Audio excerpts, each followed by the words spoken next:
اعوذ باللہ من الشیطان الرجیم، بسم اللہ الرحمن الرحیم۔ سلام کریں گے نظم سچائی، اور سب سے پہلے آپ تشریح جو کریں گے اس میں آپ حوالہ دیں گے ہر شعر کے اوپر۔ میں نے صرف ایک دفعہ کیا، آپ ہر دفعہ ریپیٹ کریں گے اگر جتنے بھی آپ سے تشریح کے لیے اشعار پوچھے جاتے ہیں۔ تو نظم ہے یہ سچائی، اور لکھی ہے یہ مظفر وارثی نے، اور مظفر وارثی میرے پسندیدہ شاعر ہیں کیونکہ انہوں نے آپ صلی اللہ علیہ وسلم کے محبت میں بہت پیاری پیاری جو ہے نا نعتیں لکھی ہوئی ہیں۔ اب چلتے ہیں تشریح کی طرف۔ اس مصرعے میں شاعر حضرت عبدالقادر جیلانی کے بچپن کا ایک سفر بیان کرتے ہوئے کہتے ہیں، مصرعہ ہوتا ہے بچوں 2 لائنوں کا شعر، ٹھیک ہے؟ تو جو اس کا پہلا لائن ہوتی ہے نا اس کو ایک مصرعہ کہتے ہیں، اور دوسرا جب ساتھ جڑتا ہے تو وہ پورا شعر بن جاتا ہے۔ اور یہ کس کا واقعہ ہے سچائی، کس بچے کا؟ یہ حضرت عبدالقادر جیلانی ہیں رحمۃ اللہ علیہ، جن کو غوث پاک بھی کہتے ہیں۔ یہ ان کے بچپن کا واقعہ ہے۔ بچپن کا ایک سفر بیان کرتے ہوئے کہتا ہے کہ ایک 10 سال کا بچہ کسی سفر پر گھر سے روانہ ہوا، اسے کہیں دور جانا تھا۔ یہ ہم نے پہلے 2 شعروں کی تشریح کر لی۔ شعر جو ہے نا وہ میں نے یہاں نہیں لکھے، تو اس لیے آپ اپنی بک سامنے رکھیے گا تاکہ آپ کو پتہ چلے۔ اب سیکنڈ 2 لائنیں جو ہیں اس کی تشریح ہے۔ اس شعر میں شاعر راستے میں بچے کے ساتھ پیش آنے والے واقعے کے بارے میں بتاتے ہوئے کہتا ہے کہ سفر کے دوران بچے کا گزر کسی چھوٹی سی بستی سے ہوا۔ اس بستی کے رہنے والے ڈاکو اور چور تھے جو اپنے ظلم کی وجہ سے مشہور تھے۔ تشریح نمبر 3 ہے، اس شعر میں شاعر بچے کے ساتھ لٹیروں کے سلوک کو بیان کرتا ہے کہ ڈاکوؤں نے بچے کی تلاشی لی تاکہ اس کے پاس موجود رقم کو چھین لیں۔ جیسے ڈاکو ہر کسی کو لوٹتے ہیں، لیکن ان کو اس بات سے حیرت ہوئی کہ اس کے پاس ایک پھوٹی کوڑی نہ تھی، یعنی اس کی جیبیں خالی تھیں۔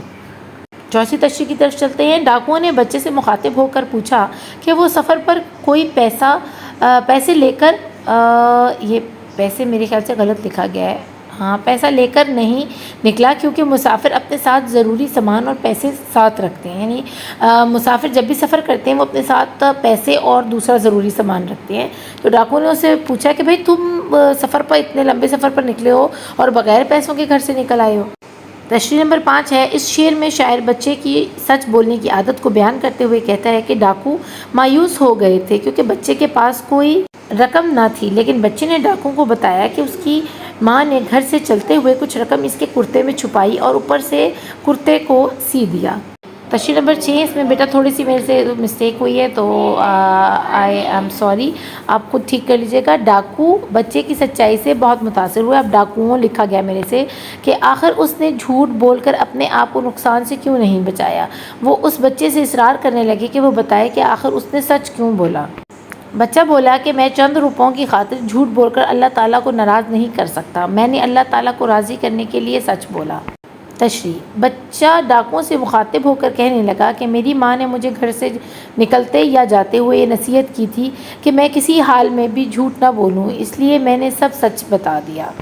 تشریح نمبر 9، بچہ ڈاکوؤں سے مخاطب ہو کر کہنے لگا۔ اب دیکھیں کیونکہ یہ ایک طرح کا مکالمہ چل رہا تھا نا، یہ پوئم کے اندر ایک ڈائلاگ چل رہا ہے، تو اس لیے میں مخاطب بار بار بول رہی ہوں تاکہ آپ کو پتہ چلے کہ کون بولنے والا ہے اور کون سننے والا ہے۔ بچہ ڈاکوؤں سے مخاطب ہو کر کہنے لگا کہ اللہ تعالیٰ اپنے ان بندوں کو پسند کرتا ہے اور ان سے راضی ہوتا ہے جو ہمیشہ سچ بولتے ہیں، اور اللہ تعالیٰ ان لوگوں کو سخت ناپسند کرتا ہے جو بات بات پر جھوٹ بولتے ہیں۔ اللہ تعالیٰ نے جھوٹوں پر لعنت فرمائی ہے۔ بچہ ڈاکوؤں کے سردار سے کہنے لگا، یہ تشریح نمبر ہے 10، میں اپنی جان تو گنوا سکتا ہوں لیکن اپنے رب کو ناراض نہیں کر سکتا۔ میرا ایمان پختہ ہے، دنیا کی کسی چیز کی طلب میرے ایمان کو خراب نہیں کر سکتی۔ تشریح نمبر 11 ہے، جب ڈاکوؤں کے سردار نے بچے کی باتیں سنی تو وہ بہت ہیبت سے کانپنے لگا اور اس کی آنکھوں سے آنسو جاری ہو گئے۔ وہ بچے کے سامنے گھٹنوں کے بل بیٹھا اور اپنی حرکت پر شرمندہ ہوا۔ یعنی اب ڈاکو کو اپنی اوپر شرم آ رہی تھی کہ ایک چھوٹا سا بچہ اللہ کی نافرمانی نہیں کر رہا، اور میں اتنا بڑا ہو کے بھی اس بات کو نہیں سمجھ پایا کہ میں اللہ کی ناراضگی کو مول لے رہا ہوں۔ تشریح نمبر 12 ہے، جس سردار سے اس علاقے کے سب لوگ خوفزدہ تھے، آج وہی ظالم ڈاکو ایک بچے کی سچائی کے آگے ہار مان بیٹھا تھا۔ وہ بچے کی سچائی سے بے حد متاثر ہوا اور اسے پیار کرنے لگا۔ وہ بچے سے بڑے ادب سے پیش آنے لگا۔ تشریح نمبر 13، اس منظر کو دیکھ کر سب ڈاکوؤں نے چوری، لوٹ مار اور برائیوں سے توبہ کی، اور بچے کی سچ کی شمع نے ان ڈاکوؤں کی جہالت کے اندھیروں کو روشن کر دیا اور ان میں سچ اور اچھائی کا نور بھر دیا۔ اب یہ آخری شعر کی تشریح ہے۔ اس شعر میں شاعر کہتا ہے کہ جو انسان اللہ تعالیٰ کا حکم مانتا ہے، اس کی باتوں پر عمل کرتا ہے، تو اللہ تعالیٰ ایسے شخص کی فرشتوں کے ذریعے مدد فرماتے ہیں، کیونکہ سچ نیکی کی ابتدا ہے اور جھوٹ برائی کی کھائی۔ سچ انسان کو معاشرے میں عزت دار بناتا ہے اور ہر برائی، چاہے وہ چھوٹی ہو یا بری، محفوظ رکھتا ہے۔ اب مشق کر لیتے ہیں جلدی سے۔ اب یہاں پر لکھا ہوا ہے کہ بسیرے سے کیا مراد ہے؟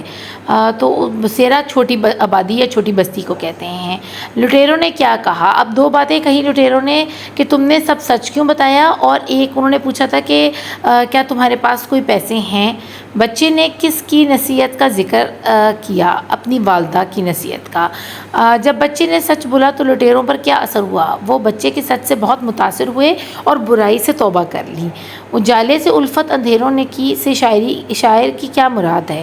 اس سے شاعر کی یہ مراد ہے کہ ڈاکو برائی کا راستہ چھوڑ کر نیکی کی راہ پر چل نکلے۔ میں نے انتہائی پریسائز وے میں چھوٹے شارٹ بریف جو ہے نا بنائے ہیں آپ کے لیے آنسرز، تاکہ آپ اچھے سے اس کی تیاری کر لو۔ اب چلتے ہیں کالم میں لائیے۔ چلا ایک بچہ سفر پر چلا، اسے راہ میں کچھ بسیرے ملے، وہ بولا رقم ہے چھپائی ہوئی، خدا بھی تو جھوٹوں سے نفرت کرے، کبھی جھوٹ میں بول سکتا نہیں۔ اب بچہ اسکول جا رہا تھا، غلط۔ بچے نے رقم اپنے کرتے میں سلوائی ہوئی تھی، صحیح۔ بچے کو اس کے باپ نے نصیحت کی تھی، غلط۔ ڈاکو بچے سے پیار کرنے لگے، صحیح۔ سچے لوگوں کی غیب سے مدد ہوتی ہے، صحیح۔ تو یہ تھا بچوں ہمارا سچائی کا نظم کا ٹاپک جو ہم نے کلیئر کر لیا ہے۔ انشاءاللہ میں آج پوری کوشش کروں گی۔ آئی ایم ویری سوری، آج میں نے آپ کو بہت انتظار کروایا ہے کیونکہ میں خود ذرا مصروف ہو گئی تھی، لیکن آئی ہوپ کہ میں کوشش کروں گی کہ میں جلدی ان کو اپلوڈ کروں اور آپ کو تقریباً جو ہے نا 80-90% کی جو ہے نا پریکٹس کروا دوں آج میں۔ Thank you for watching. اللہ نگہبان۔